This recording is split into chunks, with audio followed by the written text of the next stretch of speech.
I'm Jessica with the Pain-Free Athlete, and in this video I'm going to show you how to do the clamshell exercise. My lower body is positioned in a 90-degree angle and my feet are flexed to help stabilize and maintain this position. And then I've got my elbow and shoulder in alignment. Next thing I want to do is lengthen my lower back. The lower back often gets involved and compensates for the gluteus medius. So we want to make sure that we aren't having that compensation going on while we're doing this exercise. You're going to breathe in through your nose, and then as you exhale out your mouth, tuck that pelvis under. You can think of this like a crunch, like you do on the floor, where you bring your rib cage and pelvis toward each other and engage those abs. And as you do that, you're feeling that lumbar spine lengthen. And you'll notice that my upper body, I've got it rounded forward and just relaxed. And I know you're saying that's not great posture, and you're right. But to do this exercise correctly, I need to be in this forward position again so I can really isolate my hip here. If I'm rolling back, which is a common mistake that people make, is when they lift the leg, the whole body rotates. That's just leading to some of those compensations, like with the back and other muscles. So we keep this down and forward. So we've got our back nice and long, our abs are engaged. And then you can also even push into this elbow to further engage those abs.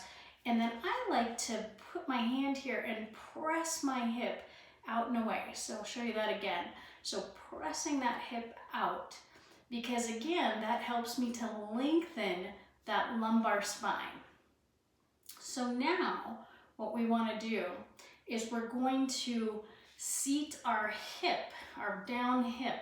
We're actually using both sides and using both glute medius in this exercise. One is moving, the top leg, and one is stabilizing, the bottom. So what we do is, as we inhale through the nose, I'm going to shift this knee forward of this other knee. So watch this. Inhale. And you can hopefully see that this knee is quite a bit forward of this knee. Or you could think of you're pulling back into this bottom leg, this bottom hip.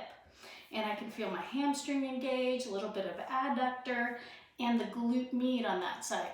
And remember, you're still pushing down and keeping that hip pushed away to create that space back there. All right?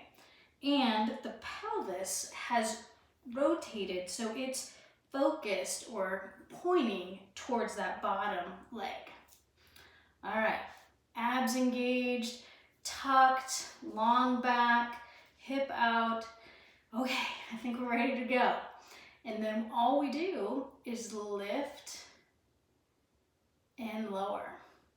And this really helps to isolate that glute med muscle without compensation. And the glute med, you should feel it in your bottom. Basically, if you had a pocket, it would be behind the pocket, and it's a really specific round little spot, and it's very vocal. You should be able to really feel it and notice that. Lifting as you exhale, lowering as you inhale. And then if you want to add resistance to this, I would recommend start with your hand. You can just resist and you can push as hard as you want, or just a little pressure to lifting and lowering. And then if the hand gets easy, we can use a weight. We want to keep that shift, keep those abs on. And I just put the weight here on right up by my knee and lift and lower.